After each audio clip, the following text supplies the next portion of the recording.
ऐसे आशा करता हूँ आप सभी अच्छे होंगे और आपके यूपीएससी एग्जाम की जो तैयारी है वो अच्छे से चल रही होगी। दोस्तों आज की वीडियो में हम यूपीएससी हिंदी मीडियम की पहली रैंक जो कल परसों रिजल्ट जारी हुआ उसकी जो पहली रैंक हिंदी मीडियम से आई है उनकी कॉपी लेकर आए हैं। जी हाँ, यूपीएससी से हिंदी मीडियम की पहली रैंक मोहन लाल की आई है और ये राजस्थान के रहने वाले हैं और इनकी जो है यूपीएससी में ऑल इंडिया रैंक 53 आई है।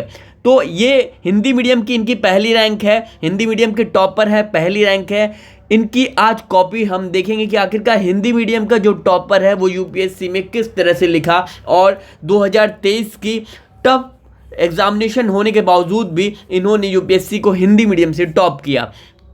तो 2023 के अभी जो हालिया रिजल्ट हुआ उसके टॉपर मोहनलाल हिंदी मीडियम के देख सकते हैं। रजिस्ट्रेशन नंबर इनका ये है, name of student Mohanlal Hindi medium है। 27 अगस्त 2023 को इन्होंने तारीख में लिखा और केंद्र का सेंटर जो है जयपुर था।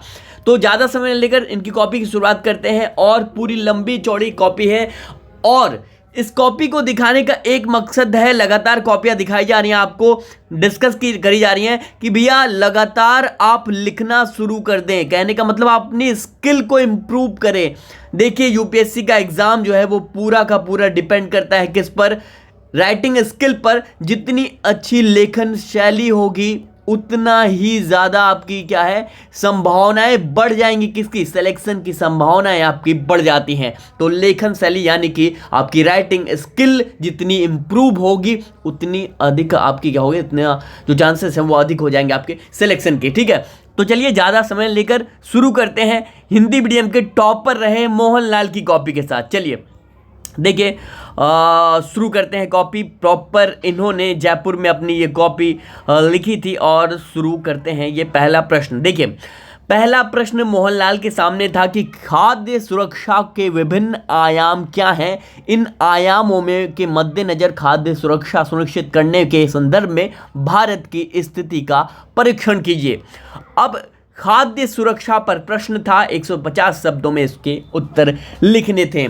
ये कॉपी इसलिए महत्वपूर्ण हो जाती है, ये कॉपी इसलिए इम्पोर्टेंट हो जाती है क्योंकि मैं इसलिए बता रहा हूँ क्योंकि हिंदी मीडियम से इस बार का जो रिज़ल्ट आया हिंदी मीडियम का, उसमें जो टॉपर पिछले बार के जो रिज़ल्ट हैं उससे इस बार की स्थिति बहुत ज़्यादा अच्छी नहीं है, थोड़ी डाउन हुई है।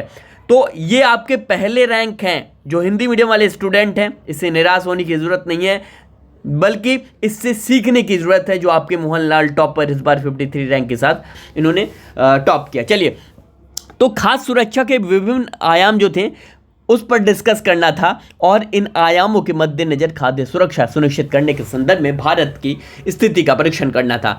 अब देखिए शुरुआत कैसे करते हैं मोहनलाल। मोहनलाल लिखते हैं, प्रत्येक नागरिक को वित्तीय स्थिति के निरपेक्ष भोजन का बिना बाधा के उपलब्ध होना खाद्य सुरक्षा है। यानी एक लाइन में इन्होंने खाद्य सुरक्षा को डिफाइन कर दिया।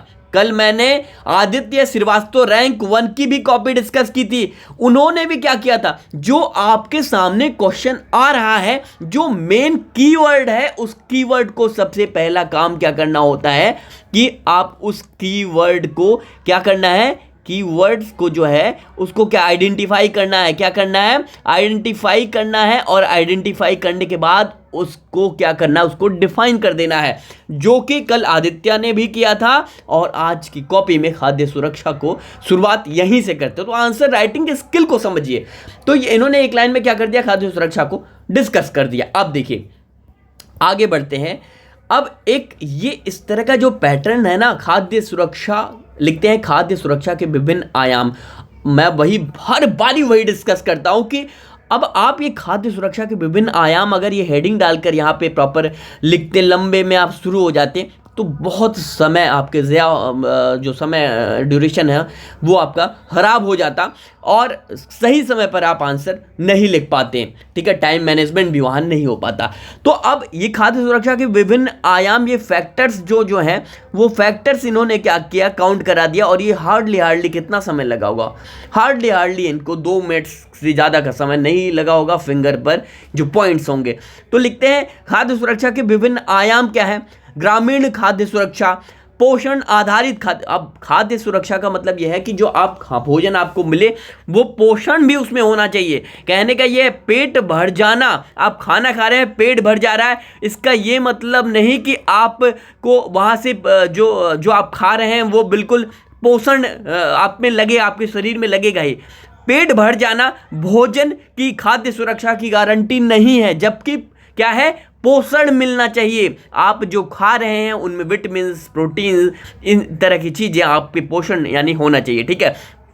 शहरी खाद्य सुरक्षा लिखते हैं, बच्चों की खाद्य सुरक्षा और गर्भवती तथा स्तनपान कराने वाली महिलाओं की खाद्य सुरक्षा। ये क्या है, ये खाद्य सुरक्षा के विभिन्न आयाम हैं, ठीक है। तो मैं वही कह रहा हूं कि आप अब अन्य आयाम लिखते हैं, ठीक है। ये बात को समझिए, स्किल को समझिए, किस तरह से प्रेजेंटेशन करना है। अब यूपीएससी का एग्जाम जो है, मैं बार बार कह रहा हूँ, यूपीएससी का एग्जाम क्या है, वो बहुत ज़्यादा, आप ये कह लीजिए आपके पास बहुत ज्ञान है और आप टॉप कर जाएंगे, आप सिलेक्शन ले लेंगे, वो बिल्कुल नहीं है। अगर आपके पास बहुत अधिक ज्ञान है तो जाइए यूनिवर्सिटी में, जाइए स्कूल्स में, जाइए अन्य जगह पर जाइए, आप वहाँ पे पढ़ाइए। अगर ज्ञान आपके पास है पढ़ाइए। ये एग्ज़ाम किसका है, ये एग्ज़ाम बिल्कुल अब कम समय में अधिक से अधिक डिमांड सप्लाई वाला एग्ज़ाम है। कहने का मतलब है टू द पॉइंट लिखोगे और कम ज्ञान में प्रेजेंटेशन आपका अच्छा रहेगा तो आप इस एग्जाम के टॉपर बन जाएंगे,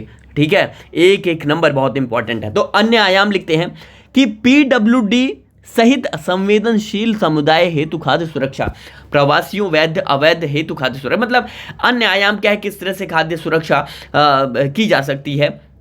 अब भारत की स्थिति क्या है किसमें, खाद्य सुरक्षा को लेकर लिखते हैं एफसीआई बफर स्टॉक, ठीक है। करीब 30 से 32 मिलियन क्या है जो टन है वो बफर स्टॉक। अब बफर स्टॉक क्या होता है, देखिए जो फूड होती है आपका, वो आपका स्टॉक करके रखा, जो खाने हेतु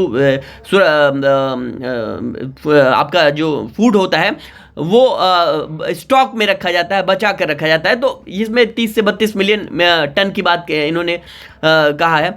अब उपभोक्ता मंत्रालय के अनुसार प्रतिवर्ष करीब 20 मिलियन टन का खाद्यान्न बफर स्टॉक से बाहर है।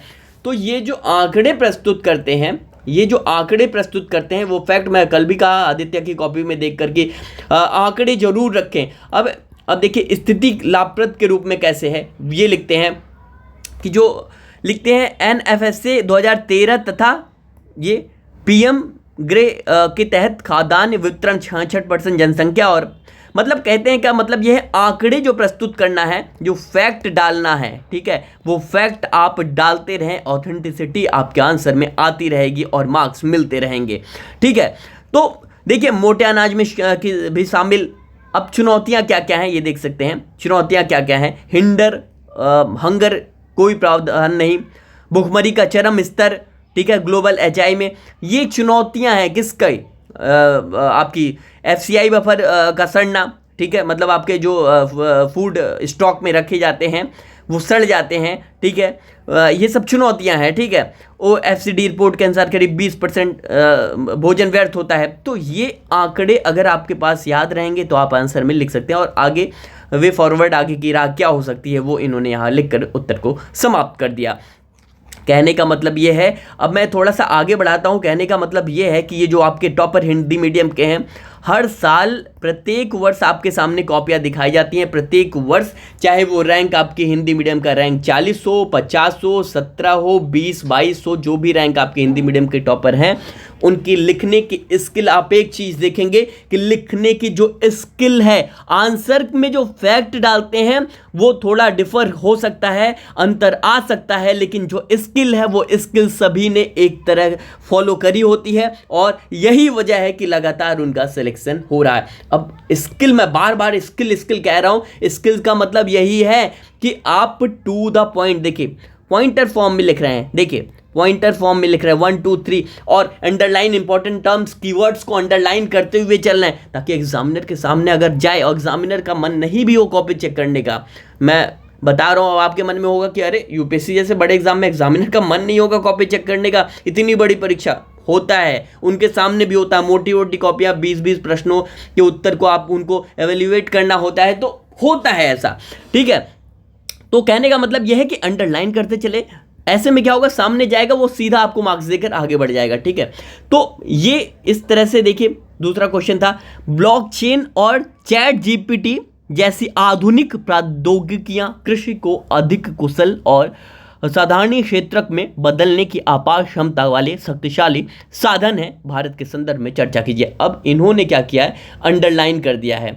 देखिए अंडरलाइन कर दिया, इंपॉर्टेंट जो कीवर्ड्स हैं उनको अंडरलाइन कर दिया है। सबसे पहले यही करना है, इंपॉर्टेंट कीवर्ड्स को अंडरलाइन। अब मैं ये कह रहा हूँ कि आप लोग देख रहे होंगे ये तो भारी भरगम शब्द हैं, ब्लॉकचेन, चैट जीपीटी जैसे आधुनिक प्रौद्योगिकियां, तो आपके मन में आ रहा होगा यार ये तो बहुत टफ एग्जाम है, ये जो टॉपिक है वो बहुत टफ है। तो कहने का मतलब ये आंसर तभी आप कर पाओगे जब आपने उस टॉपिक के बारे में पढ़ाई की होगी, ठीक है। और ये बहुत ज़्यादा इंपॉर्टेंट हो जाता है। देखिए कम आपने, थोड़ा आपके पास कंटेंट है, उस कंटेंट का प्रयोग आप किस तरह से अच्छे तरीके से करते हैं, कितनी अच्छी स्किल, अगर आप लिखने की शैली लगातार लिखते हैं और एक कला विकसित कर देते हैं। कहने का एक अच्छा वक्ता होता है ना बोलने में, अगर उसके पास कंटेंट कम भी रहेगा, मोदी जी एक अच्छा बोलना, देखिए आप भाषणों में जाते हैं, रैलियों में जाते हैं, वहाँ बोलते बहुत बेजोड़ तरीके से हैं, तो वक्ता अच्छे हैं। यही वजह है कि लोगों का ध्यान आकर्षण कर पाते हैं अपनी ओर। तो